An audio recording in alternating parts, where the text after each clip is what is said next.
श्री शिव महापुराण, श्री शिवपुराण महात्म्य, अदग्रंथ प्रारंभ, अध्याय 7वा, शिवपुराण श्रवणवत विधान. श्री गणेशाय नमः. सूत शौनकांना म्हणाले, मुनिवर्य, शिवपुराणाचे श्रद्धेने श्रवण करणे हे एक व्रतच आहे, असे मी तुम्हाला आधीच सांगितले आहे. हे व्रत घेणाऱ्या मनुष्यासाठी काही नियम आवश्यक आहेत, ते लक्षपूर्वक ऐका.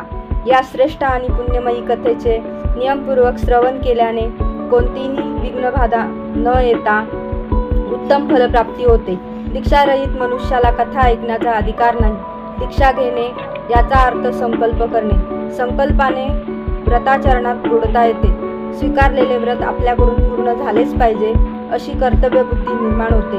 म्हणूनच शिवपुराणाचे श्रवण करून इच्छिणाऱ्या प्रत्येकाने प्रथम दिनी ग्रंथ आरंभ होण्यापूर्वी वक्त्याकडून श्रवणाची दीक्षा घ्यावी. जे नियमपूर्वक कथा ऐकणार आहेत त्यांनी ब्रह्मचर्याचे पालन करावे.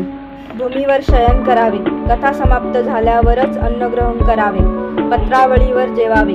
ज्यांच्या अंगी सामर्थ्य आहे त्यांनी पुराण समाप्त होईपर्यंत उपवास करावा. सायंकाळी हविष्यानाचे भोजन करावे. चमचमीत पदार्थ, करपलेले पदार्थ, शिळे अन्न, मसालेदार डाळ, मसूर, गाजर, वालपापडीच्या आणि घेवड्याच्या शेंगा खाऊ नयेत. मांसाहार करू नये. मादक वस्तूंचे सेवन करू नये. भोजनामध्ये कांदा, लसूण, हिंग याचा समावेश करू नये. कथाव्रती पुरुषाने काम, क्रोधादी विकारांपासून दूर राहावे. ब्राह्मणांची, साधू संतांची, पतिव्रता स्त्रियांची निंदा करू नये. त्याने शुचिर्भूत राहावे. सत्य बोलावे. मौन पाळावे. स्वभावाने सरळ असावे. दया, विनय, औदार्य असा सद्गुणांचा अंगीकार करावा. शिवपुराणातील कथांचे नित्य नियमपूर्वक श्रद्धेने श्रवण केल्याने सकाम मनुष्याचे इष्ट मनोरथ पूर्ण होतात, तर निष्काम मनुष्याला मोक्ष मिळतो. या कथांच्या पुण्यप्रभावाने मनुष्याचे मोठे कल्याण होते. म्हणून दरिद्री, भाग्यवान, दुष्ट, पापी, रोगी, संतानरहित अशा सर्व स्त्री पुरुषांनी स्वहितार्थ या कथांचे श्रवण करावे. हे महर्षी, अशा प्रकारे शिवपुराणाचा श्रवण पठण रूपी यज्ञोत्सव पूर्ण झाल्यावर श्रोते आणि वक्ता या सर्वांनी भगवान शंकरांची भावभक्तीने पूजा करावी. या पुराण ग्रंथाचे पूजन करावे. वक्त्यांचीही पूजा करावी. वक्त्याला सहाय्यक म्हणून असलेल्या पंडिताचा यथोचित सत्कार करावा. ग्रंथ ठेवण्यासाठी रेशमी नवीन वस्त्र आच्छादन आणावे. कथा ऐकण्यासाठी आलेल्या ब्राह्मणांना द्रव्य, धान्यादी वस्तू दान द्याव्यात. नृत्य, गायनादी कार्यक्रमांचे आयोजन करावे. शंकराची भजने व भक्तिगीते म्हणावी.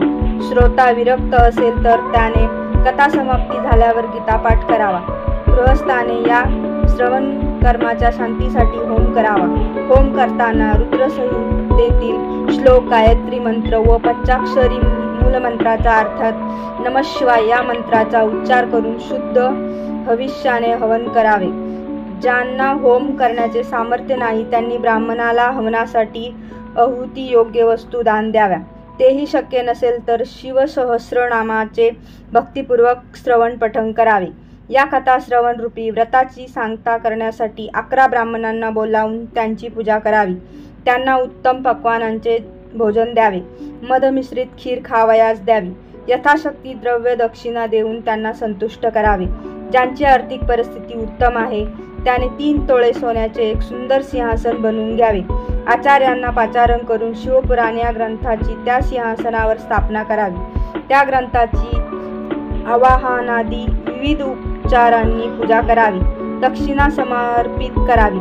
आचार्यांचे गंध पुष्पादिकांनी पूजन करावे. वस्त्र आभूषणे देऊन त्यांचा सन्मान करावा. हा ग्रंथ त्यांना द्रव्य दक्षिणेसह दान द्यावा. या ग्रंथदानाच्या पुण्यप्रभावाने भगवान शंकरांचा कृपाप्रसाद लाभून मनुष्य भवबंधनातून मुक्त होतो. अशा प्रकारे शिवपुराणाचे विधीपूर्वक श्रवण करून त्याची सांगता केल्याने संपूर्ण पुण्यफल प्राप्त होते.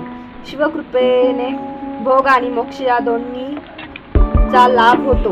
हे मुने, मी तुम्हाला संपूर्ण फल देणाऱ्या शिवपुराणाचे महात्म्य विस्ताराने सांगितले आहे. आता तुम्ही काय ऐकू इच्छिता? श्री शिवपुराण हे समस्त पुराणांमध्ये सर्वश्रेष्ठ आहे. भगवान शंकरांची वाङ्मय मूर्ती आहे. हे शिवजींना अत्यंत प्रिय असून भवरोगाचे निवारण करणारे आहे. जो मनुष्य मनाने सदैव शिवध्यान करतो, वाणीने शिवस्तुती करतो, डोळ्यांनी शिवलिंगाचे दर्शन घेतो, कानांनी शिवलीलांचे श्रवण करतो, तो खरोखरच धन्य होय. त्याचे जीवन सफल होते. तो भवसागरातून सुखरूप तरून जातो. त्याचे इहलोकी कल्याण होते. त्याला परलोकी उत्तम गती प्राप्त होते. भगवान शंकरांच्या सच्चिदानंदमय स्वरूपाचा किंचित स्पर्श होताच सर्व कष्टांचे निवारण होते. त्याचे महात्म्य या अनंतात विश्वाला अंतर्बाह्य व्यापून आहे. या आनंद घन स्वरूप शिवप्रभूंच्या पावन चरणी मी सदैव नतमस्तक आहे. अध्याय 7 समाप्त. धन्यवाद भक्तगणांनो. श्री शिव महापुराण, श्री शिवपुराण महात्म्य, अदग्रंथ प्रारंभचा अध्याय 7 आपण बघितलेला आहे.